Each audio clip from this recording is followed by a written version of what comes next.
November 24th, 1944. Dawn breaks over Saipan, and the horizon stretches endlessly toward Japan 1,500 miles north. On the newly paved runways of Ily Field, engines cough to life. 111 Boeing B-29 Superfortresses begin their taxi, wings heavy with fuel, bomb bays loaded with 10 tons of high explosive. Inside pressurized cockpits, pilots scan instruments reporting cabin pressure, manifold pressure, cylinder head temperature, numbers that would mean nothing to the pilots of previous wars. This is different. This is the future rolling down concrete, preparing to fly where no bomber has flown before. The target is Tokyo. The mission is to prove what many thought impossible, that a bomber could strike the heart of Japan and return alive. But 3,000 miles away, in airfields scattered across the Japanese home islands, other pilots are waking. Young men trained in the latest Interceptors, Nakajima Ka-44 Shokis, Mitsubishi J2M Raidens, machines built for one purpose, to climb fast and hit hard. They have been told their fighters are the answer. They have been told they will stop the American bombers. They do not yet know they are about to collide with a truth more brutal than any weapon.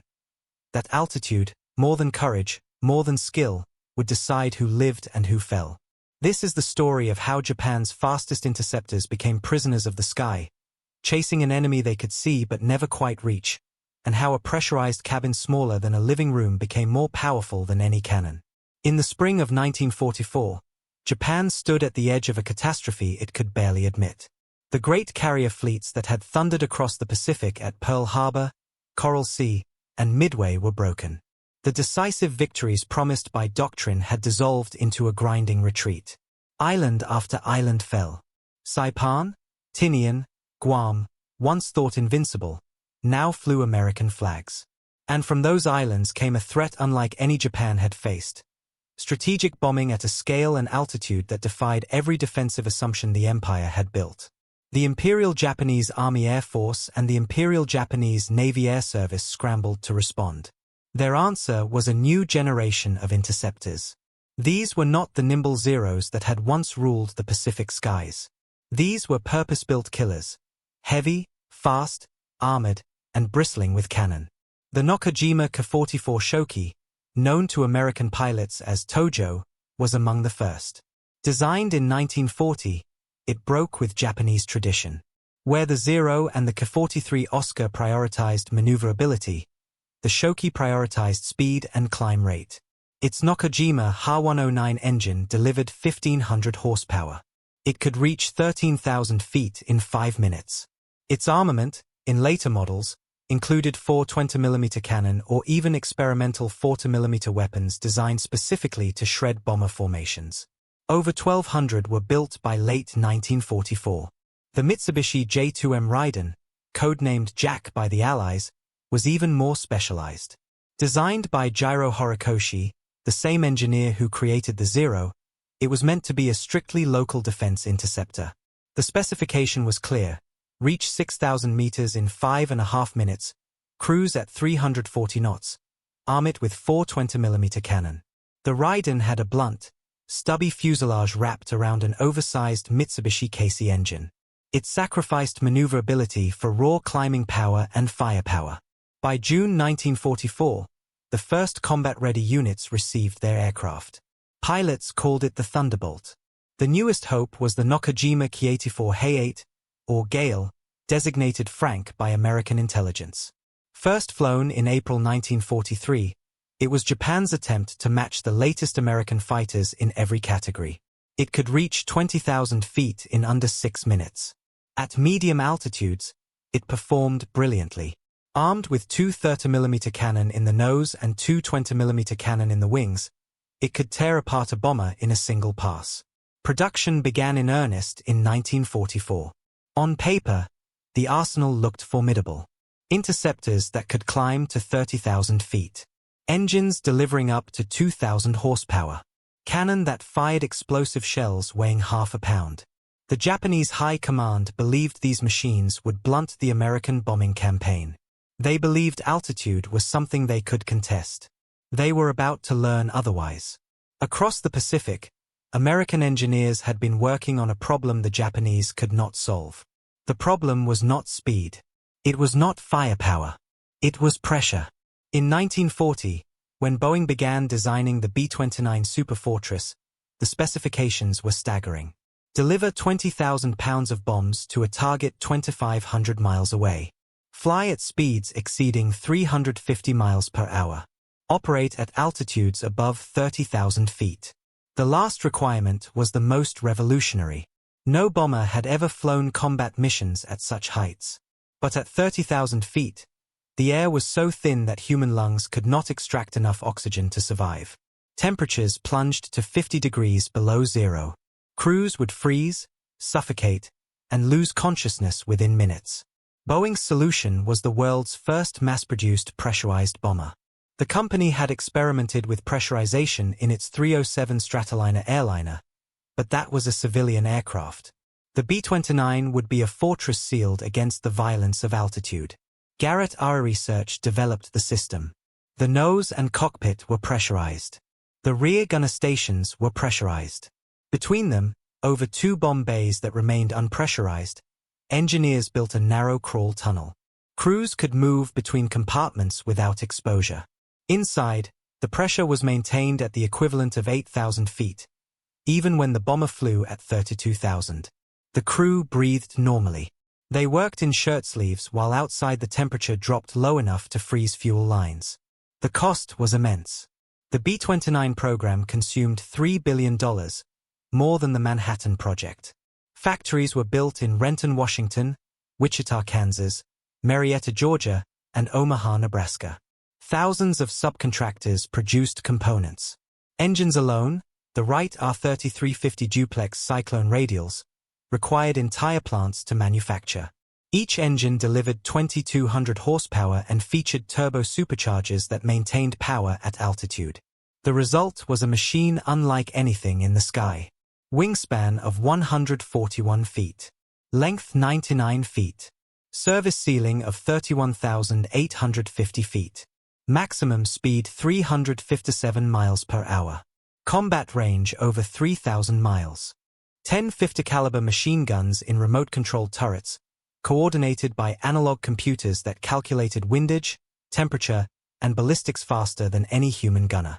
When the first B-29 touched down on Saipan on October 12, 1944, Japanese reconnaissance aircraft photographed it from above. Intelligence officers studied the images with growing alarm. The bomber was enormous. It dwarfed the previous generation. And the reports from China, where the first B-29 missions had launched from bases near Chengdu, were troubling. The bombers flew too high. Interceptors struggled. Anti-aircraft fire rarely reached them. The few that were shot down required concentrated fighter attacks and extraordinary luck. By November, the writing was on the wall. The Marianas were close enough to strike Japan. The bombers were arriving by the hundreds. And Japan's defenses, despite all their new interceptors, were about to be tested in ways no one had anticipated. If you're finding this deep dive into history as compelling as we are, make sure you're subscribed so you don't miss future stories. There's more to uncover. The first true test came on November 24, 1944. 111 B-29s lifted off from Saipan bound for Tokyo, the first strike on the Japanese capital since the Doolittle raid in April 1942. The formation climbed steadily, reaching altitude over the Pacific.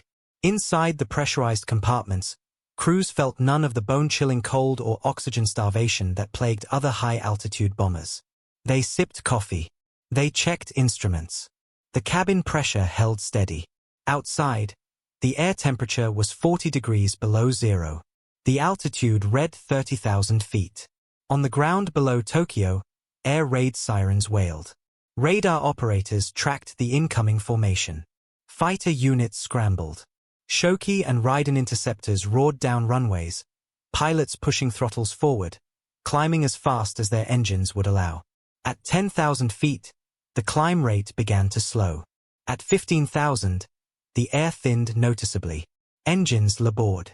At 20,000 feet, pilots gasped into oxygen masks that delivered a thin, metallic-tasting stream of air barely sufficient to keep consciousness. Some pilots felt lightheaded. Others experienced tunnel vision. At 25,000 feet, the Shokis were near their ceiling. The Raidens, slightly better, pushed toward 27,000. But the B-29s were at 30,000 and climbing. The Japanese fighters clawed upward, engines screaming, but the gap remained.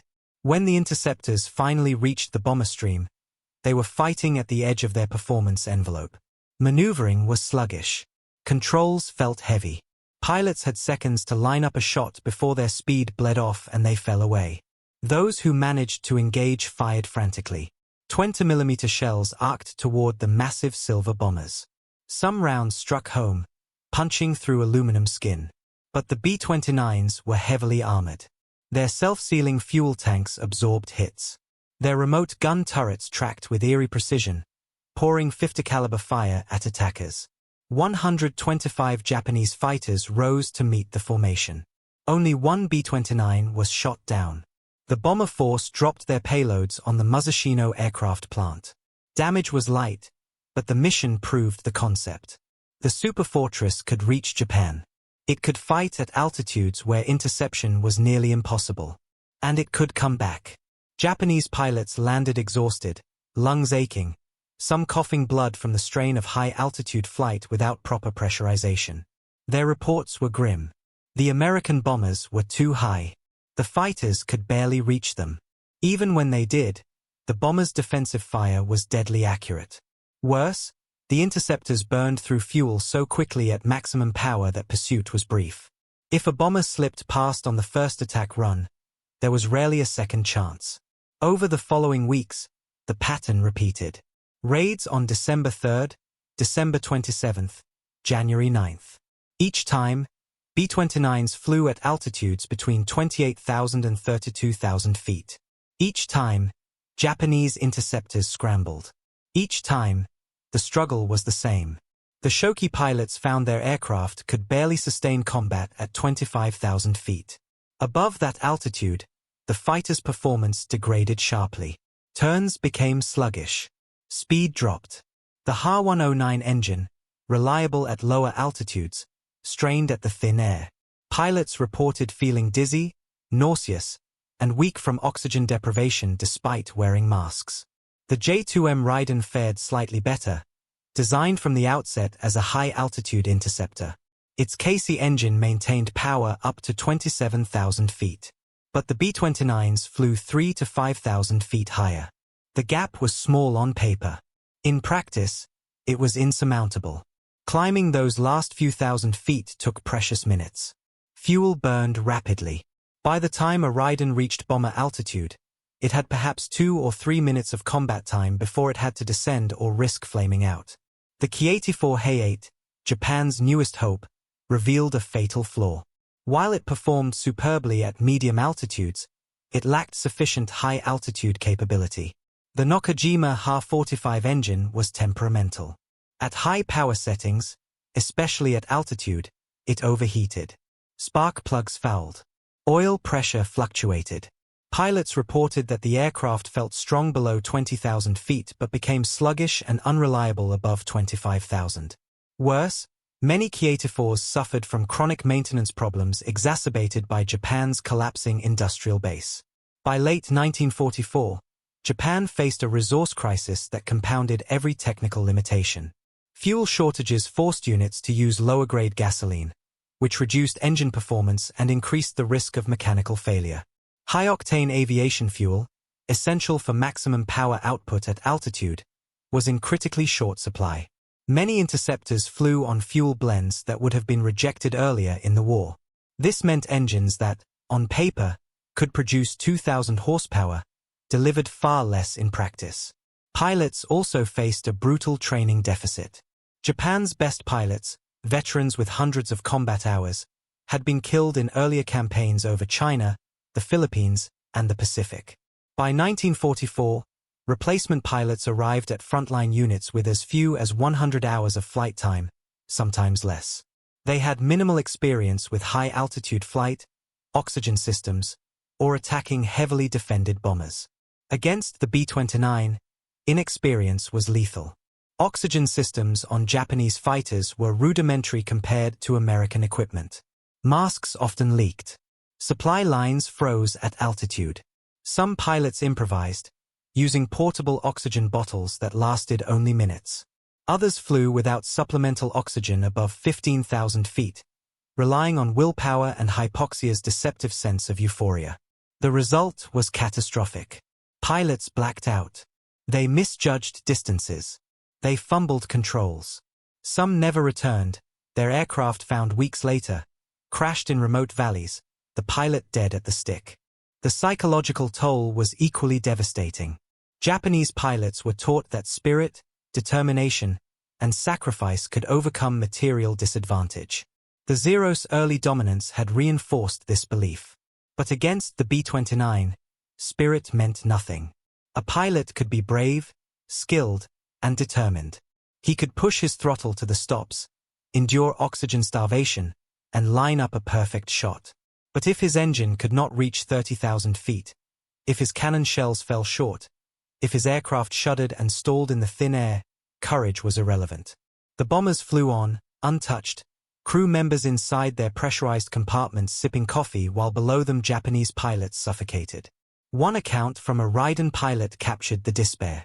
He described climbing as fast as he could, watching the bomber formation miles ahead and thousands of feet above. By the time he reached 27,000 feet, his vision was tunneling. His breath came in shallow gasps despite the oxygen mask. His engine temperature gauge crept into the red. He had one firing pass. He dove, lined up a B-29, and opened fire. His cannon hammered. He saw strikes on the bomber's wing. Then his speed carried him past, and he lacked the power to climb back. He watched the formation continue north, untouched, while he descended toward his airfield, fuel gauge reading near empty, lungs burning. He landed knowing he had failed. Not because he lacked courage, but because his aircraft simply could not fight where the enemy lived. By January 1945, the gap had become undeniable. Japan's best interceptors could reach the B-29s only at the very edge of their performance, where combat was brief, accuracy poor, and survival uncertain. The American bombers, meanwhile, operated in comfort. Inside the B-29, the environment was controlled. Pressurization kept the cabin at 8,000 feet equivalent even at 32,000 actual. Heating systems maintained comfortable temperatures. Oxygen was plentiful and reliable.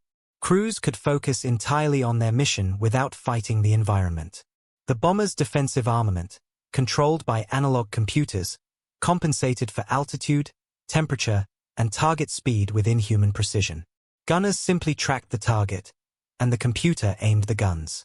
Effective range was 900 yards, far beyond what Japanese fighter guns could achieve. The disparity was not just technological. It was philosophical. Japan had built fighters for a war of maneuver and aggression.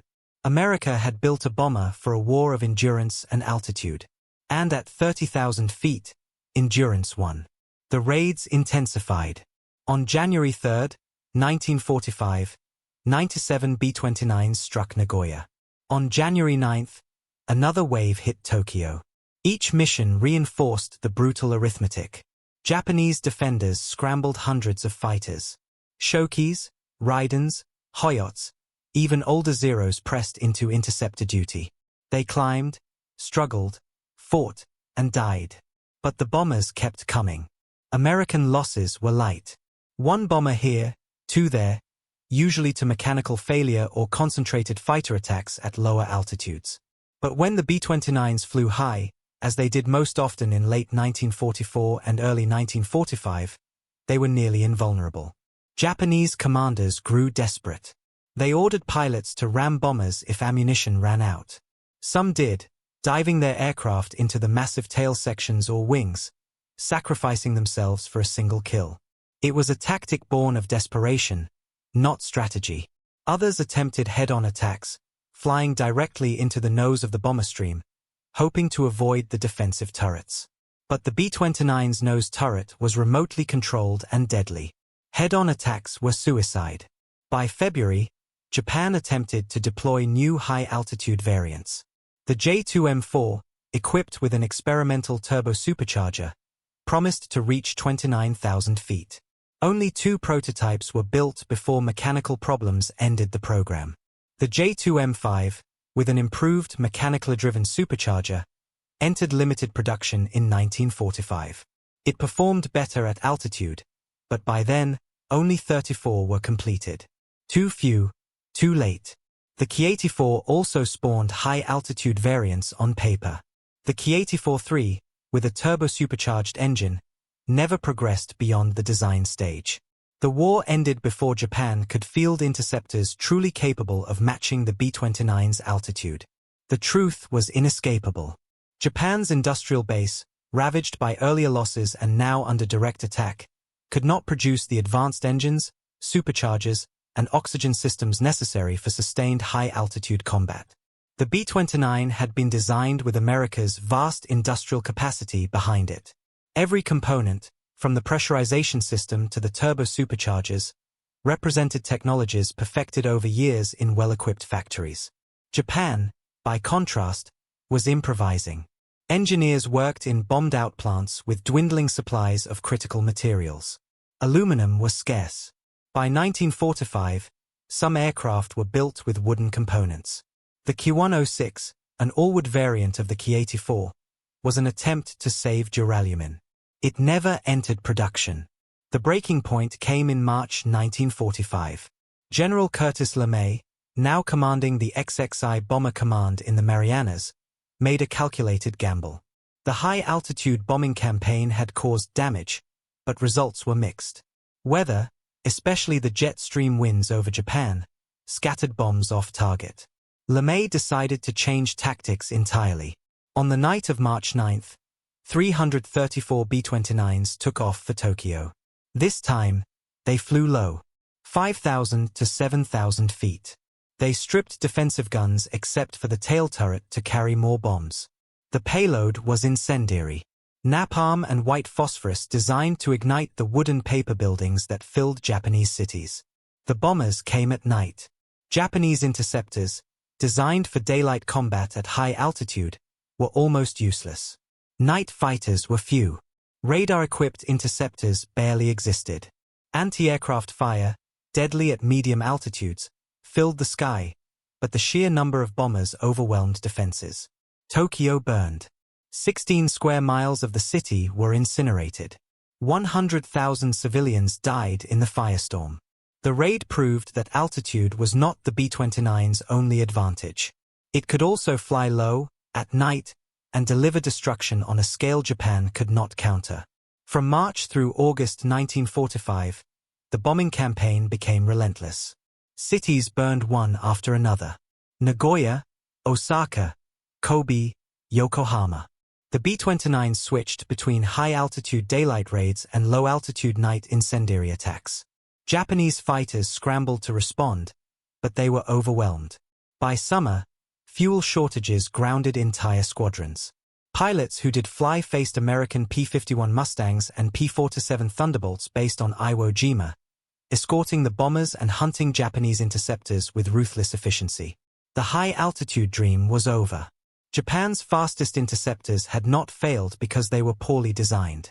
They had failed because they were fighting a war for which they were never equipped. Altitude, pressurization, and industrial capacity decided the outcome long before the first bomb fell. The end came not with a dramatic dogfight but with silence. By August 1945, Japan's air defenses were shattered. Fuel was gone. Pilots were gone. Aircraft sat on dispersal areas, engines cold, unable to fly. On August 6th, a single B-29 named Enola Gay flew to Hiroshima at 31,000 feet. No interceptors rose to meet it.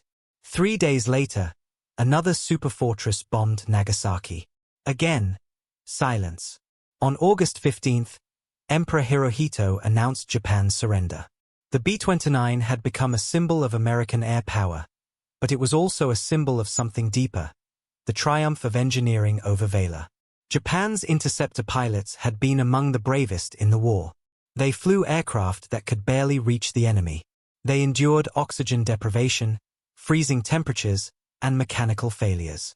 They fought knowing that each sortie might be their last, not because of enemy fire, but because their own machines could not sustain them. And yet, they flew. But bravery could not change physics. A pressurized cabin was not just a comfort. It was a weapon. It allowed American crews to operate at altitudes where the human body failed. It allowed engines to run at full power without concern for crew survival. It allowed bombers to fly above the reach of almost every defender. The Japanese interceptors, Shoki, Raiden, Hay-8, were excellent fighters at medium altitudes. In the hands of skilled pilots with adequate fuel and maintenance, they could challenge the best American fighters. But against the B-29 at 30,000 feet, they were obsolete before they ever left the ground. The lesson was brutal and absolute. Modern war was not decided by spirit or tradition. It was decided by industrial capacity, technological advantage, and the ability to fight in environments where the enemy could not follow. Japan's fastest interceptors could not catch America's high-altitude hunters because they were never meant to. They were built for a war that no longer existed, chasing an enemy that had already moved beyond their reach. The sky above 30,000 feet belonged to the Superfortress, and nothing Japan built could take it back. When the war ended on August 15, 1945, the statistics told a story of overwhelming disparity. Between June 1944 and August 1945, B-29 Superfortresses flew over 33,000 sorties against Japan. They dropped 160,000 tons of bombs, including incendiaries that destroyed 66 major cities. Approximately 494 B-29s were lost in combat, roughly 10% of the bombing force. But the vast majority of those losses came not from high-altitude interception but from mechanical failure, anti-aircraft fire at lower altitudes, and the brutal low-level incendiary raids that characterized the final months of the war. Japanese fighters accounted for a fraction of the total losses. Interceptor units scrambled thousands of times. Pilots pushed their aircraft to the breaking point. But against high-altitude B-29 formations, success rates were abysmal. For every bomber shot down by Japanese fighters at altitude, hundreds passed through unscathed. The reason was not a failure of courage. It was a failure of capacity, industrial, technological, and logistical. The human cost on both sides was staggering. Japanese pilots died by the hundreds, not in glorious combat but in crashes caused by oxygen deprivation, engine failure, and fuel exhaustion. Many never reached the bombers. They climbed until their engines quit or their consciousness faded, then spiraled down, sometimes never waking. Their bodies were found in wreckage scattered across mountains and farmland, hands still gripping control sticks, oxygen masks frozen to their faces. American bomber crews did not escape unscathed. Even at high altitude, the war was deadly. Anti-aircraft fire still reached them on occasion. When fighter attacks succeeded, they were devastating. B-29 gunners shot down Japanese interceptors by the dozens, but the psychological toll of seeing enemy fighters diving through formations, knowing that one lucky hit could rupture the pressurized cabin and send the crew into hypoxia, weighed heavily. Still, the crews flying Superfortresses knew they had an advantage their predecessors never enjoyed. They flew in relative comfort. They breathed easily, and they came home at rates other bomber crews could only dream of. If you've made it this far, you're part of a community that values understanding history deeply. Let us know in the comments what other stories from the Pacific War you'd like to hear, and don't forget to like this video. The aftermath revealed a deeper truth about the nature of modern warfare. In 1946, Allied technical intelligence units examined captured Japanese interceptors. The Shoki, Raiden, and Hay-8 were tested by American and British pilots. The reports were revealing. When flown under ideal conditions, adequate fuel, proper maintenance, experienced pilots, the fighters performed admirably. The K-44 was praised for its climbing ability and handling. American test pilots called it a joy to fly. The J-2M, despite its early mechanical issues, demonstrated impressive firepower and rate of climb when functioning properly. The K-84, at medium altitudes, matched or exceeded many Allied fighters in speed and maneuverability. But these tests were conducted at sea level or at altitudes where oxygen was plentiful and engines ran smoothly. They did not simulate the conditions Japanese pilots faced. Climbing to 27,000 feet on low-grade fuel, wearing leaky oxygen masks, in aircraft suffering from deferred maintenance, all while pursuing bombers flying 3,000 feet higher in pressurized comfort. The gap was not about the quality of the fighters. It was about the system behind them. The United States had built the B-29 with the full weight of its industrial base. Factories across the country produced components. Research laboratories developed new technologies, pressurization, remote-controlled turrets, analog fire control computers. Training programs graduated crews by the thousands, each with hundreds of hours of flight time. Maintenance depots ensured every bomber was serviced by skilled technicians with unlimited spare parts. Japan, by contrast, was improvising. Factories were bombed. Supply lines were severed. Training programs were shortened. By 1945, some Japanese pilots received less than 50 hours of instruction before being sent to frontline units. Materials shortages forced engineers to substitute wood for metal, to simplify designs, to accept lower quality in exchange for faster production. The Interceptors were excellent aircraft hampered by a collapsing system. This was the real lesson of the high-altitude war. Technology did not exist in isolation. A pressurized cabin was not just a mechanical innovation. It was the product of years of research, billions of dollars in investment, and a supply chain that stretched across a continent. It required factories that could produce precision components, engineers who understood thermodynamics and materials science, and an industrial base capable of sustaining production even while fighting a global war. Japan had none of this. By 1944, the empire's industrial capacity was fragmenting. Aluminum production had fallen dramatically. Oil imports, severed by submarine warfare, left stockpiles dangerously low. Skilled workers had been drafted into the military.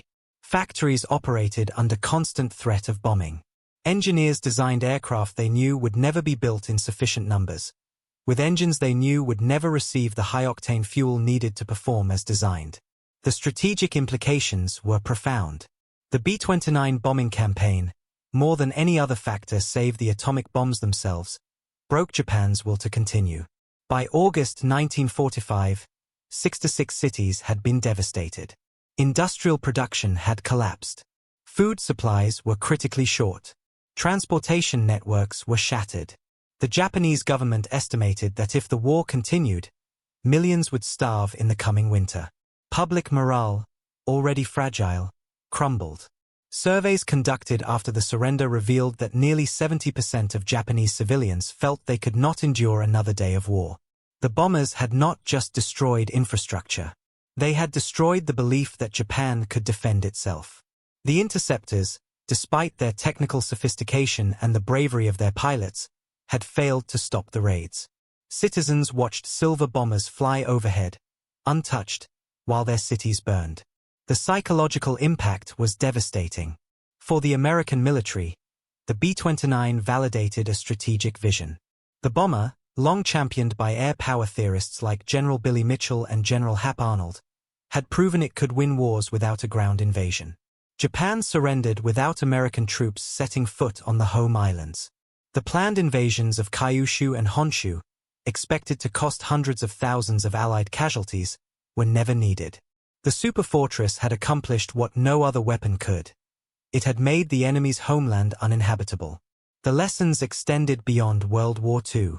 The B-29 demonstrated that air superiority was no longer just about dogfighting prowess. It was about operating in environments the enemy could not reach. Altitude, range, payload, and crew endurance became the new metrics of air power. This philosophy shaped post-war American bomber development. The Convair B-36, the Boeing B-47, and eventually the B-52 Stratofortress all descended from the B-29's design principles. Fly high, fly far, carry massive payloads, and protect the crew. Soviet engineers, too, learned from the Superfortress. 4 B-29s made emergency landings in Soviet territory during the war. Rather than returning them, the Soviets reverse-engineered the aircraft, producing the Tupolev Tu-4, a nearly identical copy. 847 were built, forming the backbone of Soviet strategic bombing capability into the 1950s. The pressure to match American technology drove Soviet research for decades. For Japan, the legacy was one of bitter lessons. Post-war Japanese aviation development focused on understanding what had been lost. Engineers studied captured American aircraft, noting the attention to pilot comfort, the redundancy of systems, and the integration of advanced electronics. The pressurized cabin, in particular, became a symbol of the gap between Japanese and American capabilities. It was not a single component but an entire ecosystem of technology, training, and logistics. The men who flew the Interceptors carried their memories for the rest of their lives. Survivors spoke rarely of their experiences, and when they did, the theme was consistent. They had fought as hard as humanly possible against an enemy they could see but not reach. One former Raiden pilot, interviewed decades later, described the frustration. He had been scrambled on a clear morning in January 1945. His squadron climbed toward a formation of B-29s visible as silver specks against the blue sky. At 20,000 feet, his engine was straining. At 25,000, his vision narrowed. At 27,000, he leveled off, unable to climb further. The bombers were still 3,000 feet above him. He watched them pass, untouched, their contrails stretching toward Tokyo. He descended, landed, and sat in his cockpit for long minutes, knowing that his courage and skill had meant nothing. The enemy had simply flown where he could not follow. This was not the war he had trained for. This was not the war anyone had imagined. Commander Saburo Sokai, one of Japan's most decorated fighter aces, reflected on the B-29 in his post-war writings. He noted that the bomber represented a shift in warfare that Japan had not anticipated. The Zero, he wrote, had been designed for a specific kind of conflict, carrier-based operations, dogfights over the Pacific, support for ground invasions. It excelled in that role. But the B-29 belonged to a different war entirely. It was designed not to fight other aircraft but to destroy nations from above. Against that mission, traditional interceptors were inadequate. Sokai's words captured a broader truth. Japan had prepared to fight the previous war, and America had prepared to fight the next one. The pressurized cabin, the remote-controlled guns, the turbo-supercharged engines, these were not incremental improvements. They were a leap in capability that rendered older doctrines obsolete. Japan's interceptors could still fight, but they were fighting in a war that no longer existed, against an enemy that had moved beyond their reach. The technical details of the failure are worth examining. The pressurization system on the B-29 maintained a cabin altitude of 8,000 feet even when the aircraft flew at 32,000. This was not luxury. It was a combat advantage. At 8,000 feet equivalent, the human body functions normally. Vision is sharp. Reaction time is fast. Cognitive performance is unimpaired. Crews could work efficiently for hours. By contrast, Japanese pilots at 27,000 feet, even with oxygen masks, suffered from hypoxia. At that altitude, oxygen saturation in the blood drops below optimal levels. Vision narrows. Judgment is impaired. Fine motor control deteriorates. Pilots did not realize how affected they were because hypoxia induces euphoria, a false sense of capability. Many believed they were performing well when in reality they were making critical errors. The difference in crew endurance was equally significant. A B-29 mission could last 12 to 16 hours. Crews rotated between stations, rested on bunks installed in the rear pressurized compartment, ate meals, and maintained alertness. Japanese interceptor pilots, by contrast, flew missions lasting 1 to 2 hours, often less. The physical strain of high-altitude flight left them exhausted after a single sortie. Multiple sorties per day were grueling. Sustained operations over weeks depleted units. The bombers could keep coming. The interceptors could not keep up. Engine performance at altitude was another critical factor. The B-29's Wright R3350 engines featured turbo-superchargers that compressed thin air at altitude, maintaining sea-level power output up to 25,000 feet and adequate power well beyond 30,000. Japanese engines relied on mechanically driven superchargers, which were less efficient. The Nakajima Ha-109, Ha-45, and Mitsubishi Casey engines all lost significant power above 20,000 feet. Even with supercharging, they could not sustain the power needed for prolonged combat at extreme altitude. Fuel quality compounded the problem. The B-29 was designed to run on 100-octane aviation gasoline, sometimes even 130 octane for maximum performance.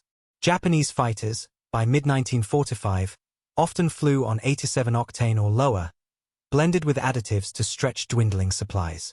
Low-octane fuel reduced power output, increased the risk of detonation, and caused engine wear. Pilots reported that their aircraft felt sluggish, that acceleration was poor, and that climb rates were slower than the specifications promised. The aircraft were not broken. They were starved. Armament also mattered. The B-29's defensive turrets carried 50-caliber M2 machine guns, each with a rate of fire of 800 rounds per minute. The computer-controlled fire control system aimed with precision. Effective range was 900 yards. A gunner could track a target, the computer calculated lead and deflection, and the guns fired where the target would be, not where it appeared to be. Japanese fighter guns, typically 20mm or 30mm cannon, had shorter effective ranges and required manual aiming. Pilots had to close within 300 yards, often less, to guarantee hits. But closing to that range meant flying into the B-29's defensive envelope, where 4 turrets could converge fire on a single attacker. The result was a deadly calculus. To shoot down a bomber, a Japanese pilot had to approach close, risking concentrated defensive fire. To survive, he had to attack from long range, where his cannons were less effective. Many pilots chose the aggressive approach and paid with their lives. Others attacked from safer distances and watched their shells fall short or miss entirely. The few who succeeded, closing fast, firing accurately, breaking away before the defensive guns destroyed them, were hailed as heroes. But they were too few to change the outcome. The statistics were undeniable. During the high-altitude phase of the B-29 campaign from November 1944 to March 1945, hundreds of Japanese fighters engaged the bomber formations. Thousands of rounds were fired. But the loss rate of B-29s to fighter action remained below 5%. Most bombers that went down were victims of mechanical failure, weather, or anti-aircraft fire. The interceptors, despite everything, could not break through. It was not a failure of design. It was a failure of altitude. Japan's fastest interceptors were trapped in the lower atmosphere, chasing an enemy that lived in a realm they could not reach. The campaign's climax came not in the skies but on the ground. By August 1945, the B-29 offensive had achieved what ground invasions could not. Japan's cities were ruins. Industrial output had collapsed to a fraction of pre-war levels. Transportation networks were severed. Food distribution had broken down, and starvation loomed. The civilian population, exhausted by years of war and now by months of relentless bombing, had lost faith in the government's ability to protect them. The atomic bombings of Hiroshima and Nagasaki on August 6 and 9 delivered the final psychological blow. But even without the atomic bombs, the conventional bombing campaign had rendered Japan incapable of continuing the war. The interceptors that had been built to stop this outcome sat grounded on airfields, out of fuel, out of pilots, out of hope. In the final accounting, the B-29 was not just a bomber. It was a statement. It said that modern war would be fought not by the bravest or the most skilled, but by those who could marshal the greatest resources and apply them with the most advanced technology. Japan's interceptor pilots were brave. They were skilled. But they flew aircraft that could not compete in the war's most critical arena, the high-altitude battleground where the B-29 reigned supreme. The lesson was absorbed by militaries around the world. After World War II, every major air force pursued high-altitude capability. Fighters were redesigned with pressurized cockpits, advanced supercharging, and better oxygen systems. Bombers became faster, higher-flying, and more capable. The arms race shifted upward, literally, as nations competed to dominate the thin air above 30,000 feet. Japan, too, learned. When the Japanese Air Self-Defense Force was established in 1954, its training emphasized high-altitude operations, advanced avionics, and integrated air defense systems. The mistakes of World War II, pilots sent aloft in inadequate aircraft, scrambled without coordination, fighting piecemeal against overwhelming numbers, were not repeated. The legacy of the Interceptor pilots who climbed toward the B-29s in 1944 and 45 was not failure. It was sacrifice in the face of impossible odds. They flew knowing their chances were slim. They climbed until their engines faltered and their vision dimmed. They fought because they believed they could make a difference. And in some cases, they did. Every B-29 shot down, every mission disrupted, every bomber damaged enough to abort. These were small victories that offered hope, however fleeting. But in the end, hope was not enough. The sky above 30,000 feet belonged to America. And Japan's fastest interceptors could not take it back. The broader implications of the B-29 campaign extended far beyond Japan's surrender. The Superfortress fundamentally changed how wars were planned and fought. It demonstrated that strategic bombing, if executed with sufficient technology and scale, could cripple a nation without the need for ground combat. This insight shaped Cold War strategy, where both the United States and Soviet Union built massive bomber fleets capable of delivering nuclear weapons to enemy homelands. The principle was the same: fly high, fly far, and destroy the enemy's capacity to resist. The B-29's success also validated the enormous investment in research and development that characterized American wartime production. The $3 billion program, more expensive than the atomic bomb, had been controversial. Critics argued the resources should be directed toward tanks, ships, or other proven weapons. But the results spoke for themselves. The B-29 won the war in the Pacific more decisively than any battleship or tank division. It proved that technological superiority, backed by industrial might, could overcome numerical and geographic disadvantages. For Japan, the lessons were painful but instructive. The empire had entered the war believing that spirit, discipline, and tactical excellence could compensate for industrial inferiority. The Zero's early dominance reinforced this belief. But the B-29 shattered the illusion. No amount of courage could bridge the gap between an aircraft that could barely reach 27,000 feet and a bomber that cruised comfortably at 32,000. No amount of skill could compensate for low-grade fuel, inadequate oxygen systems, and mechanical unreliability. The war was decided not by the warriors but by the factories, laboratories, and supply chains behind them. This understanding shaped Japan's post-war economic strategy. Determined never again to fall behind in technology and industry, Japan invested heavily in manufacturing, electronics, and engineering. The same precision and dedication that had built the Zero and the Shoki were redirected toward rebuilding the nation. Within decades, Japan became an industrial powerhouse, producing cars, electronics, and machinery that competed globally.